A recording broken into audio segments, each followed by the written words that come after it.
Hey, good morning, everybody. Welcome to Hey, Coach Tony. I'm your host, Tony Fiorino, and each week here on Hey, Coach Tony, we tackle the hottest topics in youth sports, and we want to hear what you have to say, so we've already opened up the studio lines at 855-HEY-COACH. That's 855-439-2622. I want to remind you again, as always, it's getting tougher and tougher to say it, that the show's being brought to you in part by our good buddies at Catamount Ski Area in Hillsdale, New York, in the lovely Berkshires. I am proud to say that I was finally able to give away the last of the free passes to Catamount for the season, and I think it's going to be just in time before it turns into Catamount Family Waterslide Park. But anyway, this week I came across an article that got me thinking, and this is a topic that's been around for a long time, but this article really shed some new light on it. And I'm speaking, of course, about minimum grade requirements for student athletes in America. So joining me in studio to discuss this is none other than our good friend Joe from Brookfield. Joe has been a longtime listener, but only recently started calling the show. And after his last call, I decided to invite him into the studio, so we'll see how he does. Joe, good morning. Welcome to the show. Tony, great to be here. Thanks so much. By the way, during the course of the week, I learned that Joe from Brookfield isn't just some guy from Brookfield who's interested in sports. He's actually got a pretty impressive background, so I'm even more excited to have him in here. He was actually born and raised just outside of Philadelphia. He attended Pace University from 95 to 99, played baseball there, studied communications, had his minor in education. He was captain of the 1996 American Legion national championship team. In fact, his team, if I understand correctly, you guys beat Ben Sheets? Yeah, that's the one name that I have to throw out there to get any type of credibility. Otherwise, people hear American Legion and say, oh, not interested. Well, yeah, in my neck of the woods in New York, American Legion ain't big at all. But you beat Ben Sheets. I don't know how else. I can't top that. He struck out Sammy Sosa and Joe Ferraro, so we're excited to be linked that way. You can be linked with Sammy. All right, cool. I like that. Joe went on to be hired at Manhattanville College at the age of 21 as the youngest college head baseball coach in the entire country. That same year, he accepted a full-time teaching position in the Valhalla School District in Westchester County, New York. Now, after 5 years as the winningest coach in Manhattanville College history, he resigned and is currently ready to embark upon his 7th year coaching in the Valhalla High School baseball program. Joe, let me tell you again what an honor it is to have you. You ready to talk about some minimum grade requirements? Yeah, you made me feel very old with that resume there. It's scary that it flew by that fast, but definitely I'm excited to be here. As old as you feel, I believe I am 10 years on you, so let's put this in perspective. All right, let's first. By the way, we're going to take your calls at 855-HEY-COACH. It's 855-439-2622 if you want to add something about minimum grade requirements. But let's first talk about what we know is fact. It has been proven in several studies that high school athletes tend to have higher GPAs than non-athletes. That is a fact. Not my opinion. Another fact, school districts and athletic directors are ever increasingly on the hook to parents and taxpayers in their respective communities to maintain and upgrade proper athletic codes. Another fact, the issue of student-athlete academic performance is beginning to get swept under the rug, and in a lot of cases, it's just got to change. Interesting to note here is that one of the biggest bones of contention in these cases of minimum academic requirements is that parents and coaches believe that it is unfair to hold athletes to any standard, much less a higher standard. Don't know what you guys think about it, but give us a call at 855-HEY-COACH. Let me start with this, Joe. First of all, in the Valhalla School District, do you guys have minimum grade thresholds for your athletes? It all centers around passing, and it's not going to certainly not going to sound like a higher standard, but it's the same for all student athletes as well as anyone who's not involved directly in sports. You must be passing. You can be failing no more than 2 classes. So when the report cards come out, if you're failing more than 2, you're ineligible. 2 puts you on probation, and there's a system of checks and balances that goes along with it. And I'm going to shortcut this. So in Valhalla, you can fail 2 classes in a semester and still be academically eligible. That sounds like an oxymoron. You can fail 2 classes and be eligible. That is correct. All right. Now, listen, in all fairness, you're not the athletics director, and I will not call out the athletics director by name, but at least it's a standard. It's a starting point. All right, I'll give you guys that much. But getting back to the whole notion of whether or not minimum grade standards are fair, Let me give you some examples of some places that have some pretty stringent rules in place. And we'll do some comparisons to the Valhalla schools. I don't mean to giggle, but I know you felt bad saying it. Listen, I'll let you off the hook. Let's talk about some places that have gone pretty stringent on this. In the late 80s, and again, this is fact, in the late 80s, the Los Angeles Unified School District instituted a rule that stated, and I will quote, "To be eligible for participation in extracurricular activities, students must maintain a C average in 4 subjects and have no failures."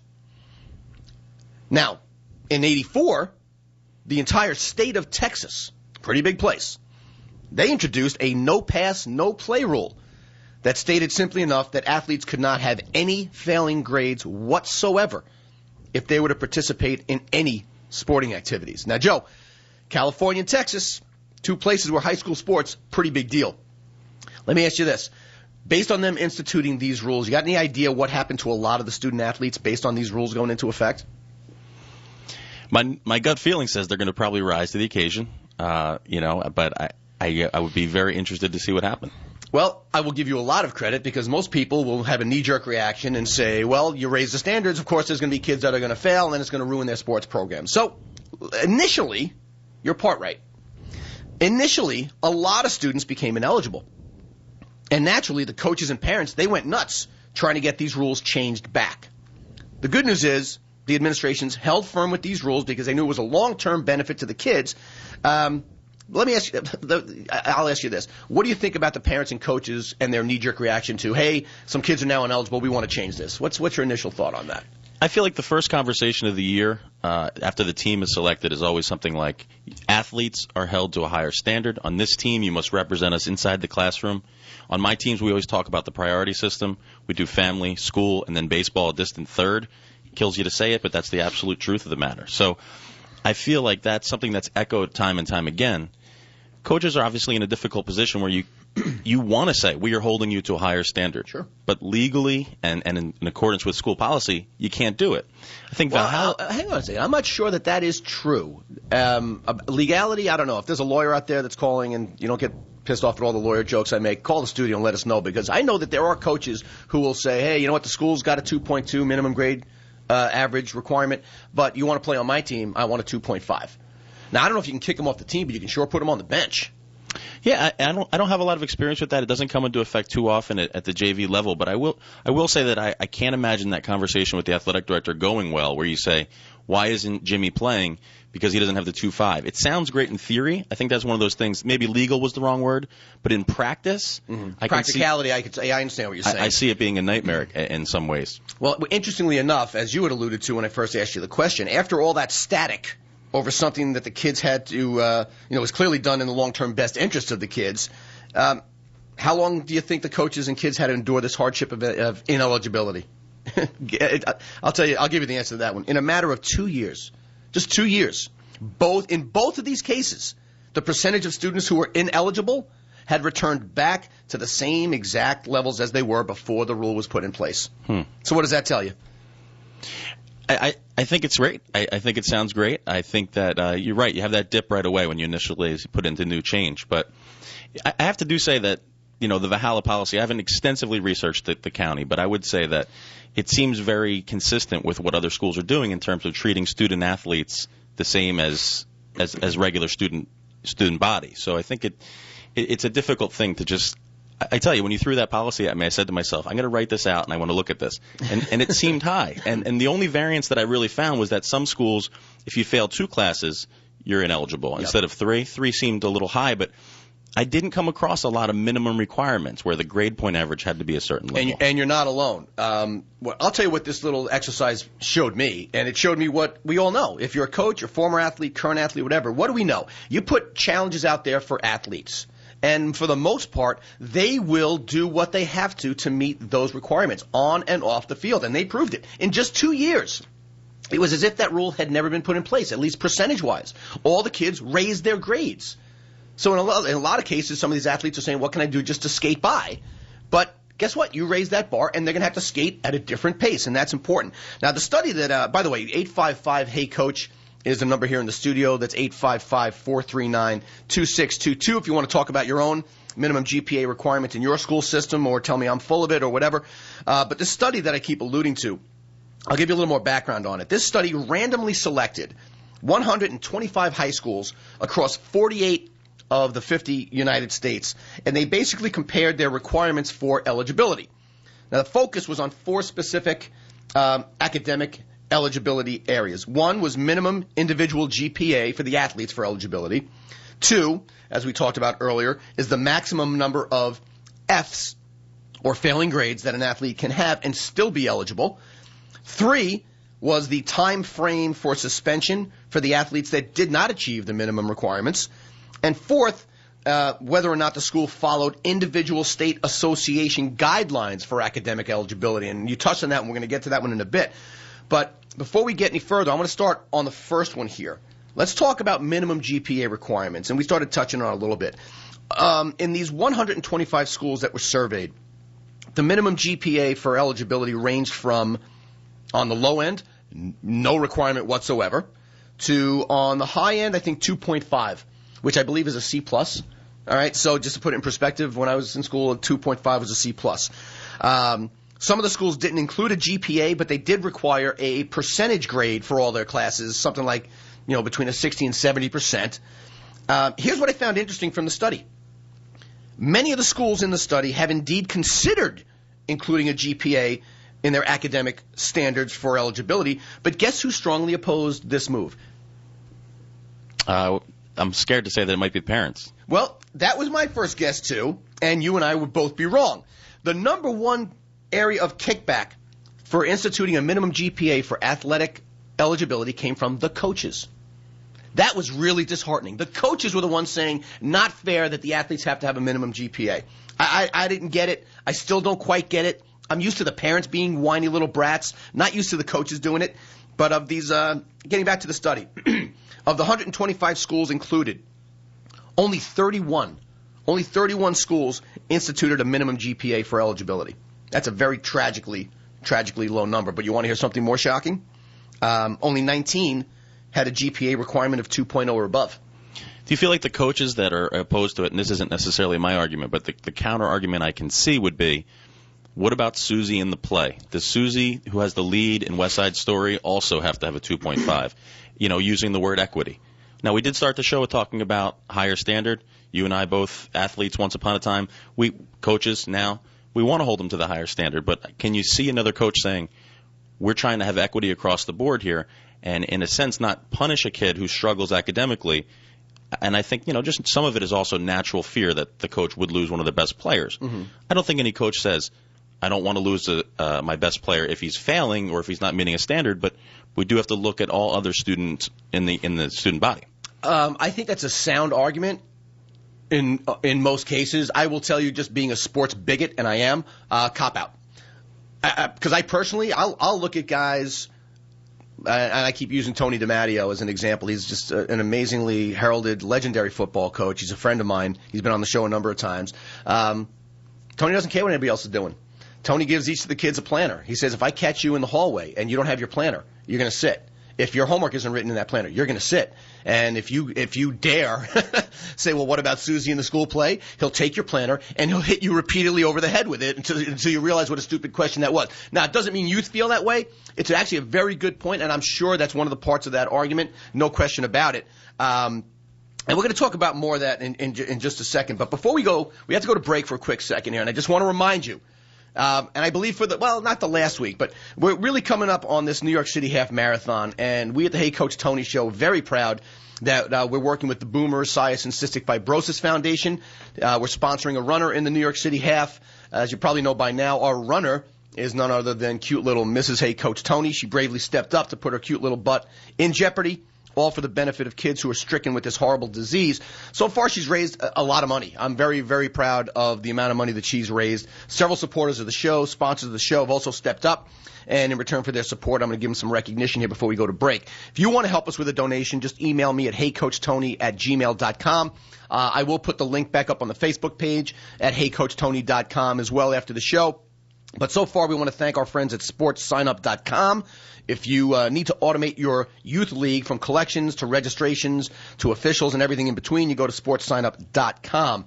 Remember, if you're in the Riverside section of Greenwich and you got a hunkering for some great Italian, then you look no further than Pomodoro Restaurant, located right off Exit 2 on 95. Go in there, you say hi to Mark, who is the owner. You tell him Coach Tony sent you. And you know what? He didn't agree to this, but he'll give you a glass of wine on the house. If not, send me an email. I'll pay the bill.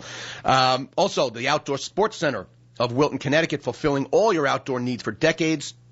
Outdoor Sports Center in Wilton, Connecticut. And again, it wouldn't be winter without our friends at Catamount kicking in a couple of bucks. They were amazingly helpful. And again, this is all going to the Boomer Esiason Cystic Fibrosis Foundation, courtesy of cute little Mrs. Hey, Coach Tony, running in the New York City Half Marathon. I believe it's March 18th, so we do have one more week. But listen, we're talking minimum grade requirements in high school athletes. You're listening to Hey, Coach Tony. Stick around. I'll be right back. Coach Tony. Hey, welcome back, everybody. You're with Hey, Coach Tony this Saturday morning. Want to remind you that not too far down the horizon, we are going to be live. Several new venues, actually. The Hey, Coach Tony show is growing like a weed. We are going to be featured live on a website that you got to check out called ihigh.com. That's the letter I, HIGH.com. There's going to be a Hey, Coach Tony channel. And you can also broadcast your own local high school sporting events live on the Internet for anyone in the world to see. Pretty cool place. I believe starting next week, the show's going to be live there. Similar company called highschoolcube.com is going to be carrying the show. And last but not least, like I said, our buddies at CPTV Sports will have some Hey Coach Tony goodness all over the TV screen for you before too long. All right, we're talking about minimum grade requirements in high school athletes and the policies or lack thereof in many high schools and the standards to which we're holding our athletes. We got Joe from Brookfield, Coach Joe from Brookfield, joining us in studio today, and he's doing a great job with us so far. Before the break, we were talking about how coaching, the coaches and the coaching staffs were vehemently opposed initially to a lot of these minimum GPA requirements. And I got to tell you, only 19 schools of the 125 that was surveyed had a GPA requirement of a 2.0 or above, and that's a C. That's middle of the road, and it was really depressing. But you know what? I'm going to get even more sobering on this one, and I'm going to put it in plain language. And I'm embarrassed to say it. In 94 of these 125 schools, athletes could be eligible with a GPA of a 1.0 or even lower. That is a D average. That is barely passing. That is minimum barrier to entry for having a pulse, in my opinion, in a high school. I'm sorry. You want me to say it more plainly? Get your arms around this one. In a worst-case scenario, a student could be eligible to play in some of these schools by getting, and I did the math on this, 4 Ds and 3 Fs. That would be a GPA of a whopping 0.71, and in some of these schools, a kid could be eligible to play. Joe, how do you explain that one? Well, it's definitely accurate because, as we talked about earlier, you can be failing 2 classes and not being eligible. So clearly you could definitely have a D average, something I actually thought about. When you put it in that language. I'm going to say it again. 4 Ds and 3 Fs in the same semester. It's not impressive. It's not impressive, but I think if you look at it the other way, you're setting up a standard where an athletic director, in accordance with all the state policies and procedures, which we know how we feel about many of those, would have to say, even though you can go to the play, you can be in the school newspaper, if you play a sport, we are taking a stance and we're saying, no, you have to have a 2.5. Now, at the college level, it's 2.0. So it's not impressive there either. And it depending on the different tiers, playing at a small Division I, that was 2.0. Not impressive. Mm-hmm. Your parents, my parents said, that's not going to cut it anyway. So hopefully we're getting it across at home as well. I'm going to say it one more time. 0.71, 4 Ds, 3 Fs. Now, by the way, and you keep going back to the play, and maybe I didn't state this clearly enough, and I know I didn't because I had to think about it twice. A lot of these minimum GPA requirements are for all extracurricular activities. So in those cases, the school play, the chess club, even though I hate to make generalities, but someone in the chess club probably is going to get at least a 2.0 anyway. But the point is, I think it'd be better, you'd have more of my respect if you just said we don't care what your grades are, versus saying, hey, guess what? Tony Fiorino met academic eligibility by getting, I'll say it again, 4 Ds and 3 Fs. I almost think you get more credibility just say, we're not going to hide the fact that we don't care about their grades. I mean, I've been accused of being an optimist in the past, and I'll do it again. You started the show with a statistic that you took the words out of my mouth, and it was one of my major arguments, so to speak. Consistently, athletes do better than non-athletes. That is a fact. It is. So, and we knew that, and we suspected that. I think another piece to that puzzle is there a shred of evidence out there that says if you take an athlete off the team, his grades will improve? Wow. I didn't think of it that way, and it's a little bit of a catch-22. If we're going to insist that having the good grades, or I should say, we're going to insist that being an athlete will get you better grades, then maybe you're taking away the kid's only vehicle to improve his grades. But at the same time, being an athlete doesn't guarantee good grades either. What it does guarantee you, if you even remotely apply yourself, is incredible time management. I mean, the one thing I loved about being an athlete is I just didn't have time to not do my homework. I didn't have time to sit down in front of a TV or a video game and eat a bag of chips. I just had to get my homework done. My kids are in the same boat, and you know what?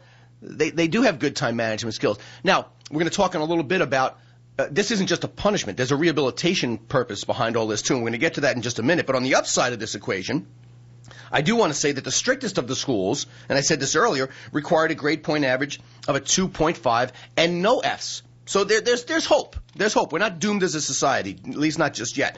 Now, by the way, it is important to note that all states require a minimum number of courses that you have to take in order to even participate in athletics and extracurriculars. So you can't just not take classes. We got that going for us. Another thing worth noting is that 4 schools in this study required students to have an attendance rate of 80% or better to participate along with the academic criteria. So there are some high bars that are being set out there. All right, 855 Hey Coach is the number in the studio. It's 855-439-2622. Now we're going to go on to the second pointer here, because after grade point average, the most popular criteria in many of the schools is the number of Fs, and we touched on it, the number of Fs a kid is allowed to have per semester. The study showed that the number of Fs a student can have and still be eligible range from, like I said, no Fs on the high end to as many as 3. Can you really imagine a kid in your own school being able to play with 3 Fs? No, it's not a good situation for sure. I feel like the 1 F is that exemption for just things that went terribly wrong. Yep, anybody can screw up. You mess up once. Once you start getting into 2, it gets into a little bit more dicey territory. But no, the extreme blanket that you're painting with there, the brush, it's sobering. It is. It's tough to hear that, and when you look at it that way, 3 Fs is systematic of a kid that's just not working in school. I mean, that's really what it comes down to, and I think you do have to step in. Now, just getting back to some of the sheer numbers of this, of those 125 schools, 23 of them indicated that their athletes could have no Fs at all. I think that's a good number. I mean, no Fs is pretty strict. And 23 of the schools went that route, and I like that. And this is basically what's called a no-pass, no-play policy. 15 of the schools indicated that their athletes could have 2 or as many as 3 Fs and still participate. The upside is 7 of those 15 schools did have a minimum GPA. So if for some reason, and I don't know the math, if you have 3 Fs and, 5 A's, I guess that will work out in your benefit and you can still be eligible. At least there's some minimum barrier to entry or minimum threshold for performance in the classroom, and I do like that. The most common academic standard for the number of Fs a student could have was that the student athlete could still participate with 1 F. Like I said, you and I think we both agreed that's okay, probably a unique circumstance. And 87 schools in the study follow that policy of 1 F. I like that one. Oh, by the way, it's also worth mentioning that someone asked me on email this week, what about incompletes? Well, I don't know if it's by state law, but incompletes are counted as an F. So that would add on there by there. You know what we're going to do? We have to, believe it or not, we have to go to another break. But when we get back, we're going to talk a little bit about how, just how we're judging the athletes, but the punishments that are in place and what purpose they serve. But before we go to break, we're going to do a new segment here. And I call this the Hey Coach Tony Piece of Garbage of the Week. And you guys may remember, I think it was last week or the week before, and it was reported by ABC News, CBS, everybody. There was a dad at a playoff hockey game that shined a green laser in the light of opposing hockey players, temporarily blinding a goalie. We now have his name. And so if you got your pens and papers out, write down this name. 42-year-old Joseph Cordes the parent of one of the Winthrop High School players, was charged with, I guess the only thing they could really charge him with was disturbing the peace for shining this laser pointer at one of the Medway Ashland players. And he is going to be summoned to East Boston District Court, I think as early as tomorrow. Now, this guy did go on record and said, I feel like a complete jerk. It was very stupid, completely immature for a 42-year-old man to be doing that. My daughter, the humiliation I put her through is sickening, to tell you the truth. So while the Medway Ashland officials petitioned to have the third period of that playoff game replayed, the Massachusetts Interscholastic Athletic Association denied that request, which is unfortunate, instead ruling that the victory would remain final. Now, throughout it all, the officials connected with both programs have really made it no secret that they are disgusted at the father's actions. They've been very public about that. According to Winthrop's superintendent, the girls didn't do anything wrong. They were playing a hockey game. An individual did something awful which affected these girls. It was unnecessary. It changed the whole dynamics of it all. It made a special night not so special anymore, and that was unfortunate. So, again, we want to take a quick moment to acknowledge our Hey Coach Tony piece of garbage of the week, which is 42-year-old Joe Cordes from Winthrop, Massachusetts. For those of you living anywhere near Winthrop, Massachusetts, there's a special at the Price Club on toilet paper. Let's go buy up as many rolls as we can, and let's redecorate this idiot's house. You have my blessing. All legal fees will be paid by Hey Coach Tony Incorporated. All right, listen, you're listening to Hey Coach Tony. Stick around. I'll be right back. Coach Tony. Hey, welcome back, everybody. You're listening to Hey Coach Tony. I'm Tony Fiorino, joined in studio by our good buddy Joe Ferraro. I said I wasn't going to use your last name, and there it goes. Joe from Brookfield, as he is warmly known here in the show. We're talking about the state of the union in terms of maintaining a threshold of academic performance for our athletes here in the United States. And we just went through how the kids are judged. So what I want to talk a little bit now about is the punishments that we associate for those kids who fail to meet those thresholds. Suspensions and the length of suspensions among these 125 schools in the study were basically all over the map. Joe, I don't know if, before we get into it, what do you think might be a good punishment for a kid who's not making the grades? I love putting you on the spot. There's a loaded question. A good punishment for the kid that's not making the grades. Well, I got to go back to school policy, which is it may be part cop out and part the lay of the land.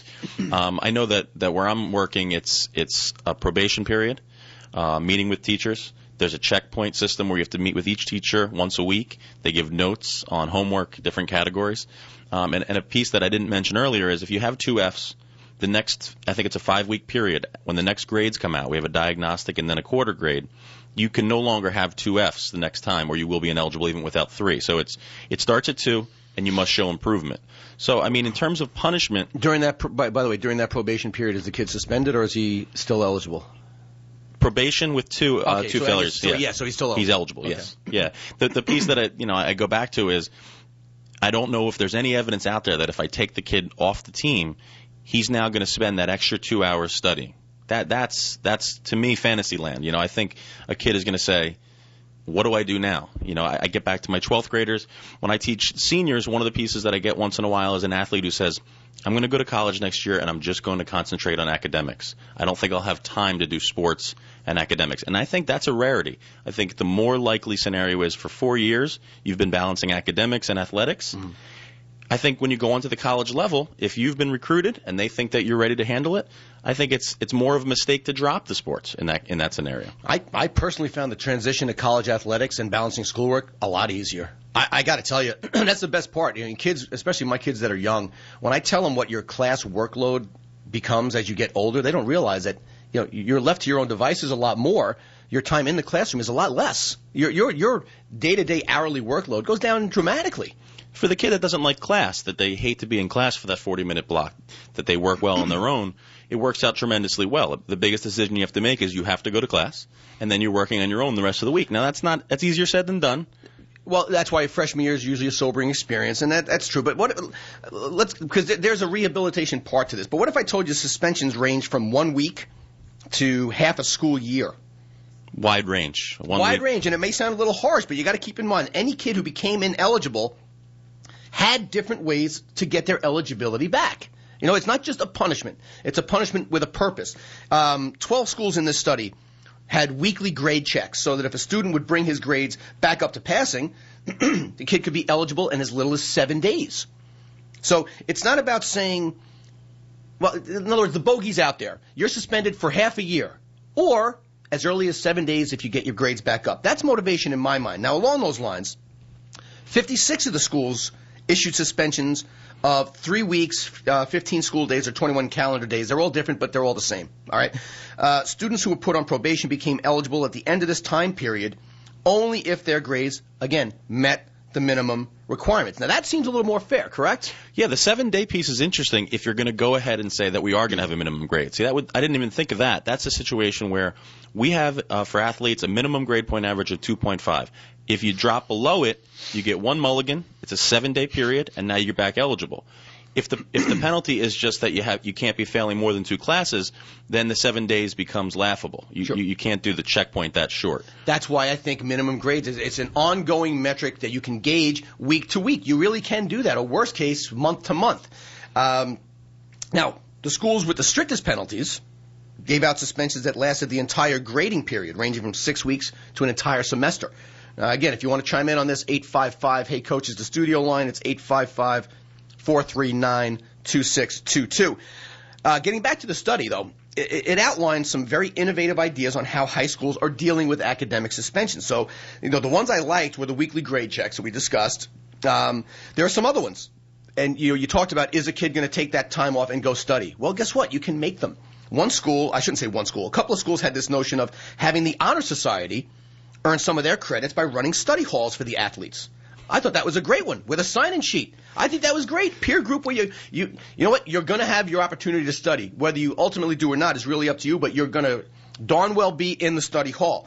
Another unique idea, which I really liked, is having the coaches coordinate study halls for these ineligible athletes. You can talk about, are they going to use this time to like? In other words, if I am, Joe Schmo and I am a sit-back, old-school athletics coach, and I'm going to complain to the AD that, they're not going to study. Well, guess what? Yeah, they are. You know why, Joe Schmo? Because you're going to do the study hall. You better start taking some pride in your program. And I always like when the buck stops at the coach. That's just the way I am. Now, something that's not as clear-cut as you might think is the notion of schools, and this moves on to our third point of the study, the notion of schools sticking to state guidelines. And let me explain, because I thought this one was a lot more clear-cut than it really is. All 48 states in this study recommended some form of academic eligibility requirement for the student athletes. However, most of them were pretty limited, as we discussed. The requirements range from just being enrolled in a minimum number of courses, which I don't think is a minimum threshold at all, to a combination of minimum number of courses, no Fs, minimum GPA, and even attendance policies, which is a lot more important than I initially thought. But of these 125 schools, 75 of them followed the minimum requirements set by their respective state associations, while 50 of them exceeded state association criteria. Now, okay, now we're going to have a little bit of fun. And you know what? I'm going to read both these questions, and then we're going to go to a quick break. But I'm going to give you this. It's time for the second edition of the Hey Coach Tony version of the Honeymooner's favorite, the $99,000 answer. Since it was such a big hit last week, we're bringing it back. By the way, you want to take a crack at some of these questions, just dial in right now at 855 Hey Coach. It's 855-439-2622, and Adam will put you in the queue. I tell you what, anybody gets one of these questions right, you're going to get a Hey Coach Tony coffee mug like the one I just gave to Coach Joe there. So I'm going to hold off for a few seconds after reading these questions, and we'll go to an earlier break, and then we'll come back and hit it. So the first question, of the 48 states represented in this study, how many do you think required a minimum GPA to be included as part of the criteria for eligibility? We'll see if anybody's paying attention. How many of the 48 states in this study decided that GPA should be included as part of the criteria for eligibility? While we're waiting for your calls at 855 Hey Coach, I think it's important to note that I don't think that Joe, Adam, or any of the callers are going to get this one right. Just again, to see how well you've been paying attention. All right, we'll give you a shot to take a crack at this when we get back. All right, one more time. Of the 48 states in the study, how many thought a minimum GPA should be part of the eligibility criteria? Now, the next question.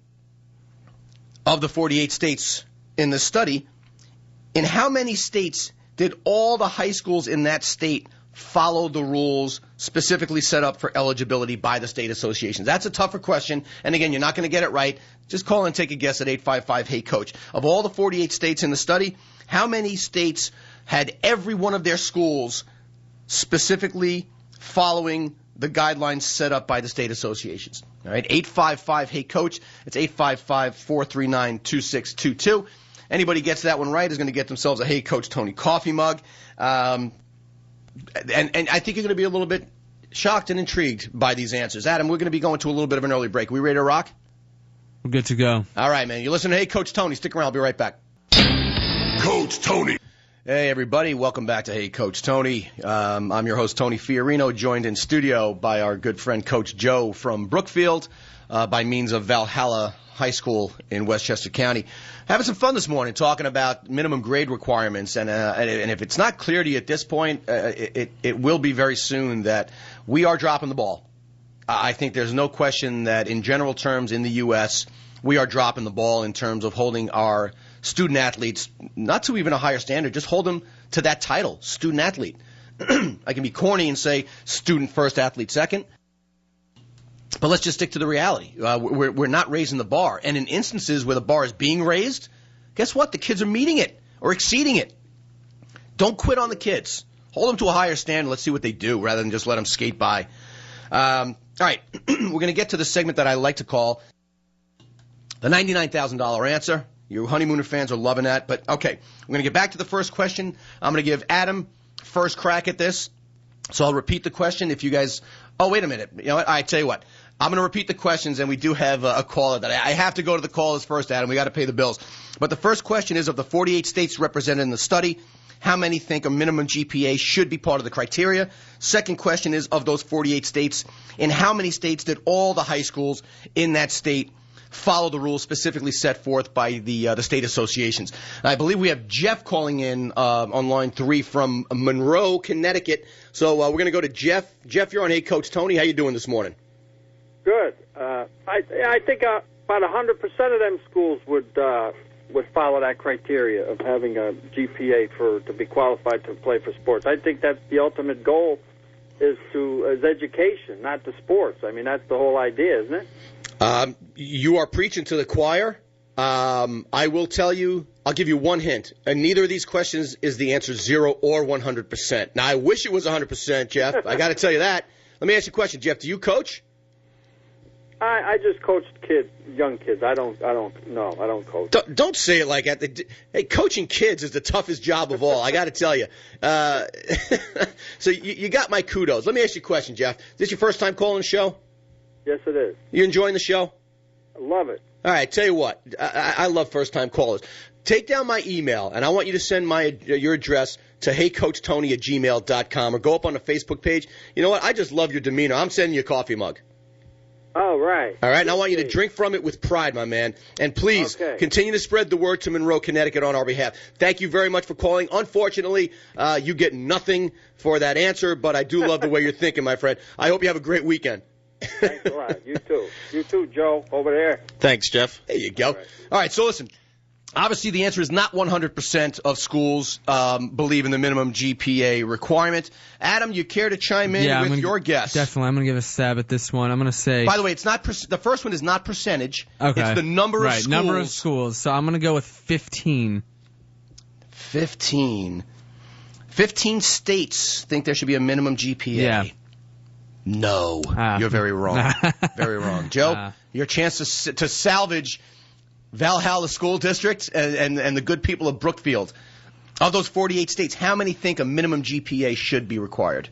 I was going to go with words and say not enough because I. Well, that would be the right answer, and you already have your mug, so I'll give you that one. Now let's see how good you really are. I think it's lower than that. I'm going to go with 12. 12. No, but you are certainly thinking in the right direction. Certainly thinking in the right direction. All right. Of the 48 states represented in this study, the amount of states that think a minimum GPA should be required as part of that criteria, 6. 6 states chime in thinking that's the way it should go. I am shocked, appalled, and disgusted.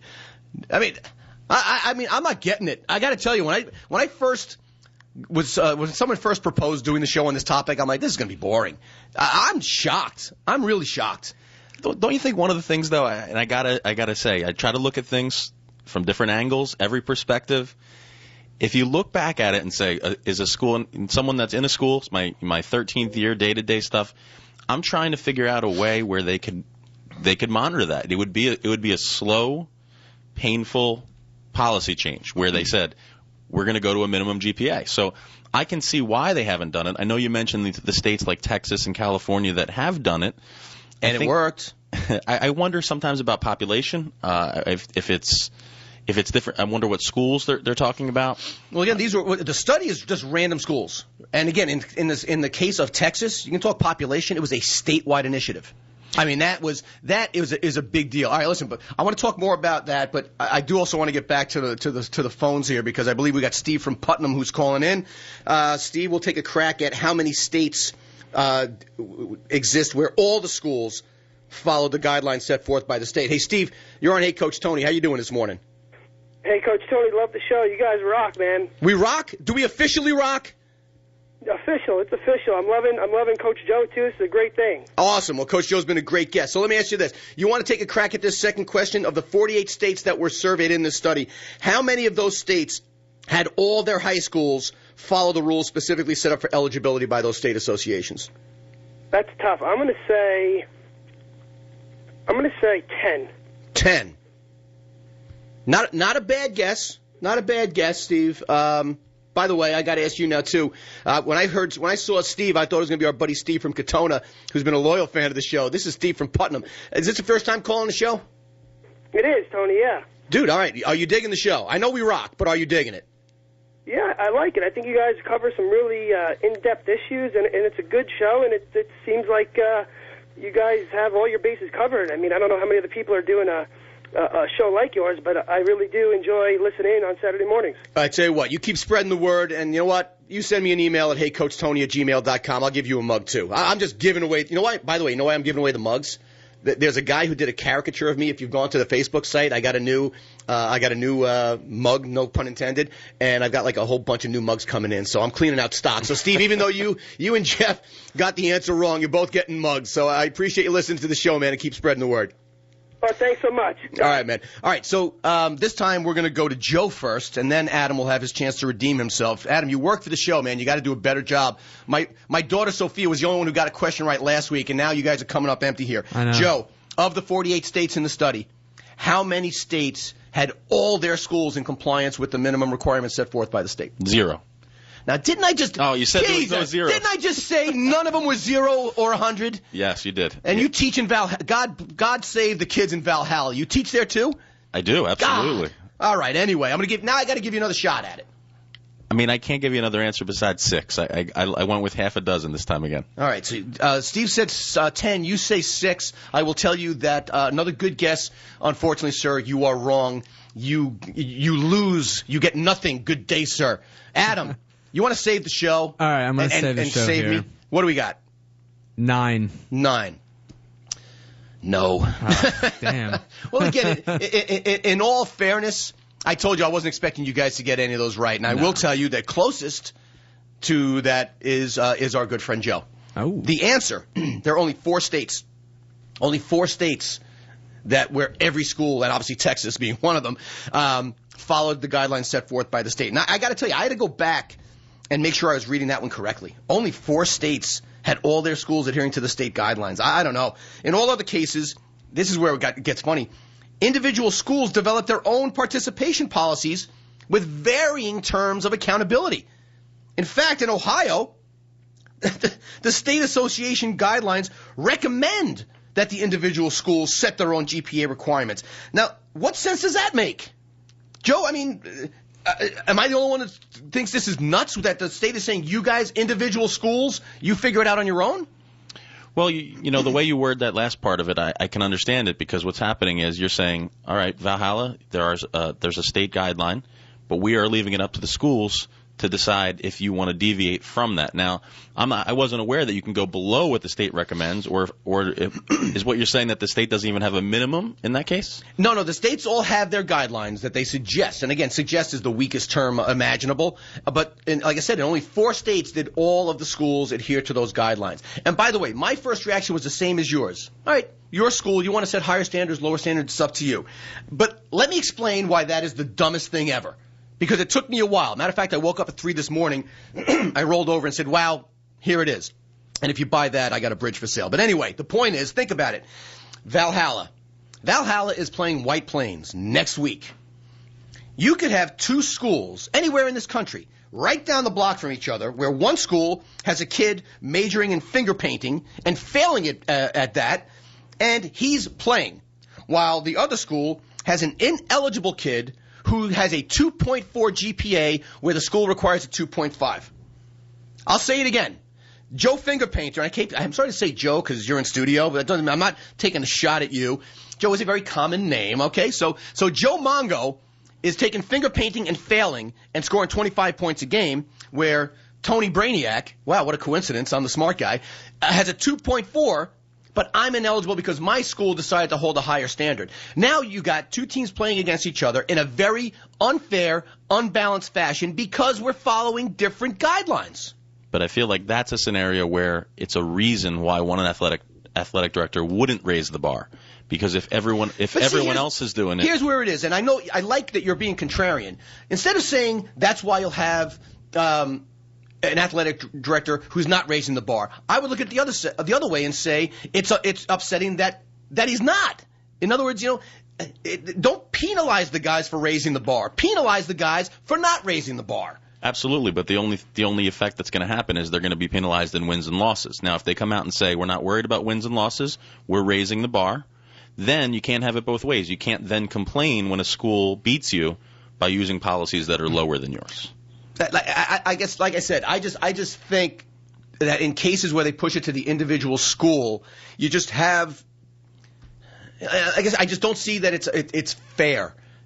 I just don't see that it's fair that the star quarterback, is and I hate to pick on football players because I love football players, but you got a Mongo who doesn't take classes seriously, and he's rewarded to play Friday night when you got a kid who, like I said, 0.1 shy of a 2.5, and you're ineligible, and they're on the same field. It doesn't add up, and I don't know if I have the answer to it other than I think 2.0. You know what? I do have the answer to it. 2.0. If you can't hit a 2.0 in high school, you know what? I can't say what I was going to say. I got in trouble for saying it once before. But I think if you can read my mind, let's just say that if you can't get a 2.0 in high school, come on, something's wrong. I don't know why any school would put strict standards in place. And by the way, getting to your point, part of it is futility. Why would a school then go put these high standards in place knowing that the school down the block that's in your section, in your conference, doesn't? And they're getting their kids to skate by. I don't know. Only 4 states. Kind of sad.